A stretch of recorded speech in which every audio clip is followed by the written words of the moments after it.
Hello दोस्तों, मेरा नाम है निशांत।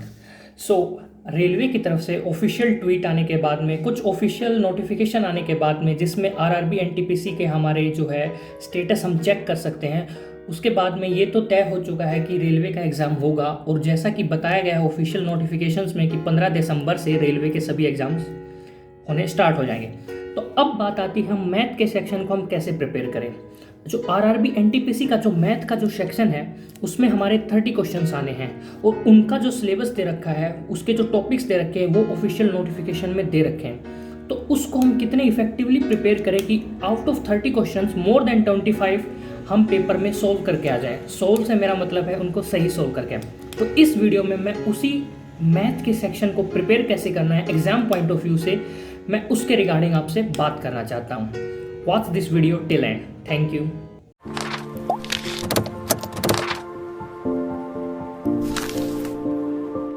तो इस वक्त हमने ऑफिशियल नोटिफिकेशन जो आरआरबी एनटीपीसी का जो है उसको हमने ओपन कर लिया है और उसी में हम नीचे चल के देखते हैं कि ऑफिशियल जो सिलेबस है मैथ के सेक्शन में, उसमें क्या क्या टॉपिक्स मेंशन करते हैं। तो ये जो टॉपिक्स हैं आपकी स्क्रीन पे आपको जो नज़र आ रहे हैं, ये टॉपिक्स उन्होंने मेंशन कर रखे हैं। ये जो टॉपिक्स हैं ये है 15 से 16 टॉपिक्स। एक बार इनको हम पढ़ते हैं जल्दी से। ये है number system, decimal fraction, LCM है, एचसीएफ है, रेशियो है, प्रोपोर्शन है, percentage, mensuration, time and work, time and distance, simple interest, compound interest, profit loss, basic of algebra और ज्योग्राफी, ट्रिग्नोमेट्रिक और बेसिक ऑफ स्टैटिस्टिक्स। ये 15 से 16 टॉपिक्स इन्होंने mention कर रखे हैं, जिसमें से आने हैं हमारे 30 क्वेश्चंस। एग्जाम में क्या रहता है, जो 30 क्वेश्चंस रहते हैं वो कुछ ऐसे ही डिस्ट्रीब्यूट रहते हैं कि उसमें से 5 या 6 क्वेश्चन हमारे टफ होते हैं। वो जो टफ क्वेश्चन होते हैं वो 30 क्वेश्चंस में डिस्ट्रीब्यूटेड होते हैं। टफनेस का मेरा मतलब होता है वो टाइम कंज्यूमिंग क्वेश्चंस भी हो सकते हैं कि आप उनको सोल्व तो भले ही कर सकते हैं, बट आप उसमें 2 मिनट 3 मिनट ले जाएंगे। और वही सबसे बड़ा की फैक्टर होता है कंपटीशन एग्जाम में, कि आपको अपना टाइम सेव करना होता है, सभी क्वेश्चंस को एक बार देखना होता है। सभी मतलब इंग्लिश भी, रीजनिंग भी और आपका जीके भी है। सॉरी, इंग्लिश सेक्शन नहीं आता इसमें, तो आपको जीके और रीजनिंग सेक्शन भी आपको इसमें अच्छे से देखना होता है। आपको ऐसे क्वेश्चंस को अवॉइड करना होता है। ये अवॉइड की कैपेसिटी आप टेस्ट सीरीज में डेवलप कर सकते हैं। ये आपकी जो एबिलिटी है आप इसको टेस्ट सीरीज में बखूबी डेवलप कर सकते हैं। जो 30 क्वेश्चंस हैं मैंने बताया, उसमें 5 या 6 क्वेश्चन टफ रहेंगे, वो रैंडमली डिस्ट्रीब्यूट रहेंगे। आप उनको पहचानना और आपको उनको स्किप करना है। तो रही बात बाकी बचे हुए 25 क्वेश्चंस में, 25 क्वेश्चंस में 10 क्वेश्चन जो होते हैं वो ईजी लेवल के होते हैं। आप एक बेसिक, अगर आपने टॉपिक को थोड़ा सा भी पढ़ा है तो हो जाए। और जो मॉडरेट जो क्वेश्चंस होते हैं वो सटीक फॉर्मूले पे होते हैं, स्टीक पैटर्न पे बेस्ड होते हैं और उनका एक फिक्सचर होता है, एक टेक्सचर होता है, उसी से वो सोल्व होते हैं। वो कम टाइम होते हैं, बस बशर्ते आपको उस क्वेश्चन की टाइप पहचाननी होती है। तो अब स्टूडेंट्स बात आती है कि स्टूडेंट्स इन क्वेश्चंस की प्रैक्टिस कहाँ से करें, कि कैसे पता करें कि कैसे क्वेश्चंस आते हैं, क्या है। तो इसके लिए सबसे बेस्ट कोई सोर्स अवेलेबल है तो वो है आरआरबी जेई के 2019 के ईयर्स में सीबीटी 1 में 25-30 शिफ्ट में एक एग्ज़ाम हुआ था। तो उसके आप 10 से 12 पेपर उठा लीजिए। 10 से 12 पेपर्स के आप मैथ सेक्शन को सॉल्व कीजिए। उसमें भी 30 क्वेश्चन ही आए थे विद द सेम टॉपिक्स। उसके 30 क्वेश्चंस आप एक बार देखिए सोल्व करके, फिर आपको पता चल जाएगा कि क्वेश्चंस आ किस पैटर्न पे रहे।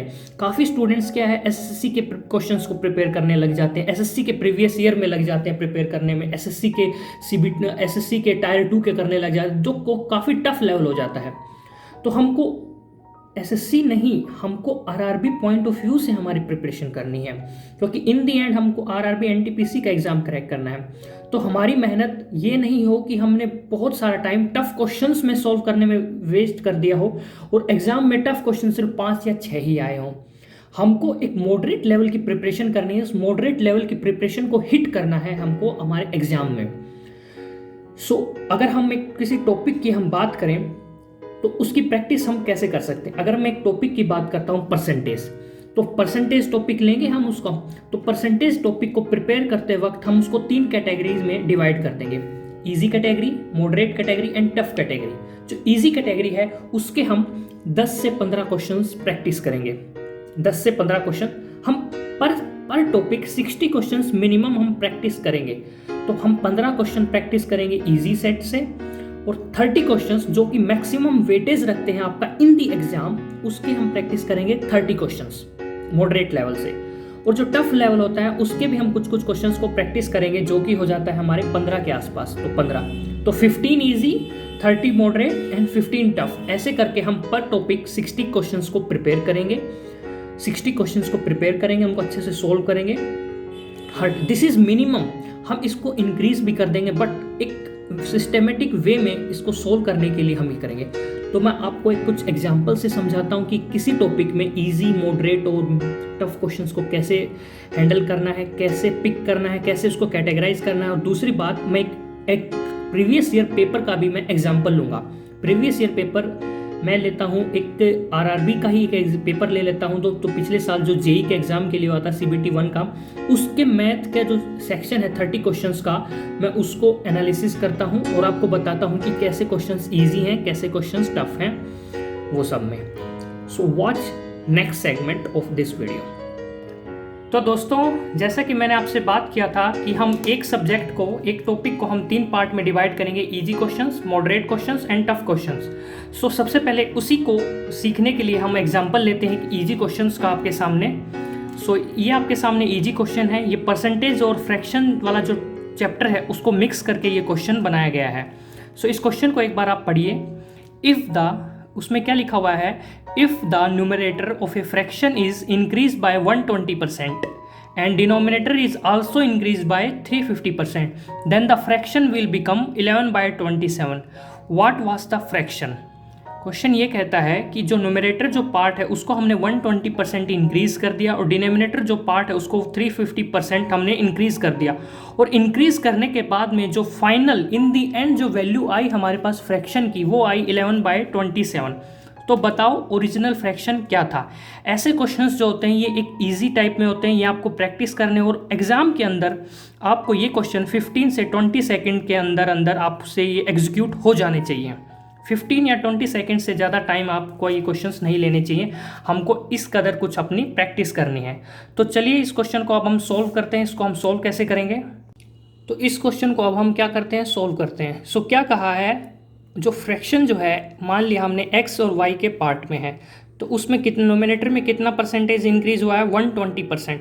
तो 120% को 1.2x में लिख सकता हूँ और 350% को मैं 3.5y भी लिख सकता हूँ। और रिजल्टेंट कितना आ जाता है उसके बाद में, 11/27।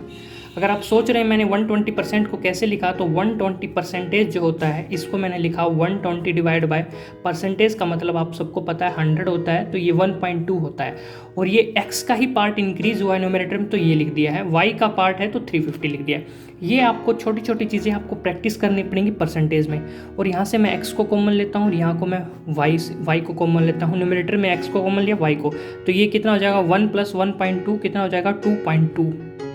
और y में कितना हो जाएगा, 4.5 इक्वल टू 11/27। पॉइंट से आपका पॉइंट कट गया। और अब क्या होता है, x डिवाइड बाय y कितना हो जाएगा, 11/27 इंटू 45 ऊपर चला जाएगा और 22 नीचे आ जाएगा, ये 2 बार और ये 9 के टेबल में।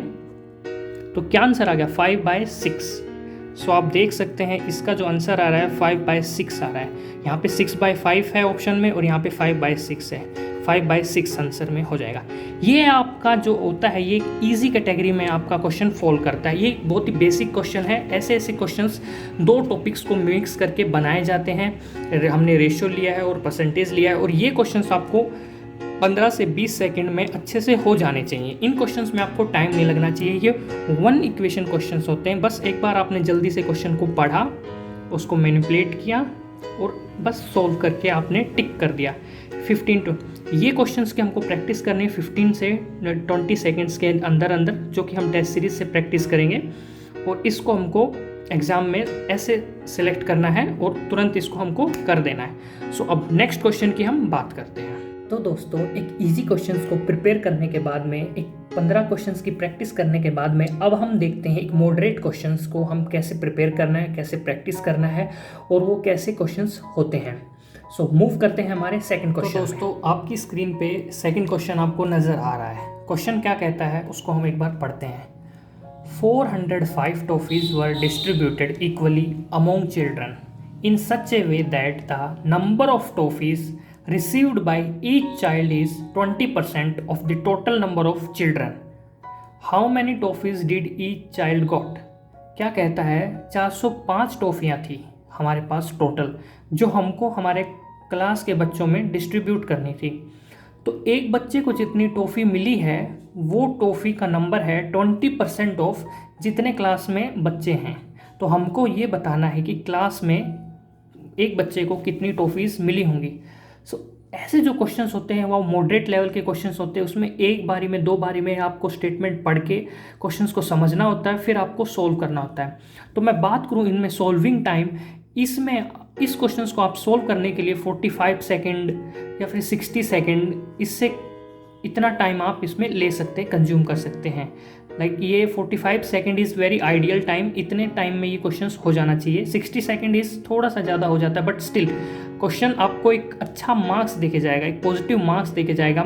आपको ये पता है क्वेश्चन सोल्व करने के बाद में आपका एक पॉजिटिव अंक मिलेगा, तो 60 सेकेंड हम इसमें यूटिलाइज कर सकते हैं। बट याद रखिएगा आप 1 मिनट से ज़्यादा इस पर क्रॉस ना करें।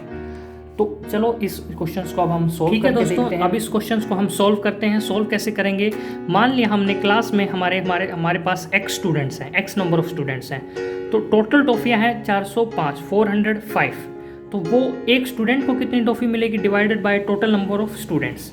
और क्वेश्चन में क्या लिखा है कि जितनी टॉफ़ीज़ मिली हैं एक स्टूडेंट को वो आपका 20% है the number of students. The number of students कितने हैं, x। तो इसी को अगर हम बाद में सॉल्व करते हैं तो कितना हो जाएगा, ये एज इट इज़ आपके सामने रहता है और ये कितना हो जाता है 1/5 इंटू x। 20% आपको पता ही है कितना होता है, 20/100 दैट इज़ 1/5। तो मैंने 1/5 लिख दिया। एक इक्वेशन आपके सामने है, एक अननोन आपके सामने है x। आप इसको अगर आप सॉल्व करेंगे तो आपके सामने आ जाता है x² = 405 इंटू 5 का मल्टीप्लिकेशन, जो कि हो जाएगा आपके सामने 20/25 अंडर द रूट x। तो x की वैल्यू कितनी आ गई, 45 आ गई। तो क्या होता है, कुछ बच्चे इतनी जल्दी में होते हैं, इतनी एक्साइटमेंट में होते हैं, जैसे ही उनको x की वैल्यू 45 मिलती है वो ऑप्शन जो A होता है हमारे पास में उस पर वो टिक करके आगे मूव कर जाते हैं। बट ये देखना क्वेश्चन भूल जाते हैं कि इन दी एंड उसने क्या पूछा है। सो आप क्वेश्चंस को सोल्व करने के बाद में एक बार लास्ट लाइन आप जरूर पढ़ें कि क्वेश्चन में फाइनली उसने पूछा क्या है। स्टूडेंट्स यहाँ पे x = 45 निकाल देते हैं। ये x = 45 जो है ये नंबर ऑफ स्टूडेंट्स हैं, उस क्लास में चिल्ड्रन कितने हैं, उस क्लास में बच्चे कितने हैं, ये उसका नंबर डिनोट कर रहा है। सो आपको ये मिस्टेक नहीं करनी है। आपको क्या करना है, उसने पूछा क्या है, टॉफ़ी बतानी है एक चिल्ड्रन को कितनी मिली होगी। तो टॉफ़ी कितनी है, टॉफ़ी इस इक्वेशन से निकलेगी जो कि है 405 डिवाइड बाय 45, जो कि है हमारा ऑप्शन 9। ये हो गया हमारा 9, ये हमारा हो गया करेक्ट ऑप्शन। कुछ बच्चे क्या करते हैं, इस क्वेश्चन में टाइम भी देते हैं 1 मिनट का और जल्दबाजी में 5 सेकंड को बचाने के लिए लास्ट लाइन नहीं पढ़ते हैं और एक गलत ऑप्शन टिक करके चले जाते हैं। ये सबसे बड़ा डिसएडवांटेज है। आपको आंसर निकालने के बाद में एक बार चेक भी करना है क्या उसने यही पूछा है और उसके बाद हमको टिक करना है। तो दोस्तों इस वीडियो में मैंने आपको अच्छे से एक्सप्लेन कर दिया है कि आप कैसे मैथ के सेक्शन को प्रिपेयर कर सकते हैं regarding this RRB NTPC exam. Hope करता हूँ आपको ये चीज़ें समझ में आई होंगी। प्लीज़ इस वीडियो को लाइक कीजिएगा, आपके लाइक से ही मुझे मोटिवेशन मिलता है और मुझे पता चलता है कि मेरी जो वीडियोज़ है, मेरा जो टाइम जो मैंने कंज्यूम किया है वो हेल्पफुल है एक स्टूडेंट को प्रिपेयर करने के लिए। और आपको अगर किसी और टॉपिक में प्रॉब्लम आ रही है, आप प्लीज़ मुझे कमेंट कीजिए, मैं उसका सॉल्यूशन से आपको एक्सप्लेन करूँगा, आपको तरीका बताऊँगा उसको प्रिपेयर कैसे करें एग्ज़ाम में, या फिर मैं आपको पूरा वीडियो वो एक्सप्लेन ही कर दूँगा, उस चैप्टर को आपको एक्सप्लेन ही कर दूँगा। आपको प्रीवियस ईयर के बारे में कुछ पूछना है और कुछ क्वेश्चंस पूछने हैं आपको, आप मुझे बता सकते हैं। Please like this video, share this video and be subscribe to this channel. Thank you. Next video में हम मिलेंगे किसी और एग्ज़ाम की टिप्स के साथ में, अच्छे एग्ज़ाम को क्लियर करने की टिप्स के साथ में। Thank you.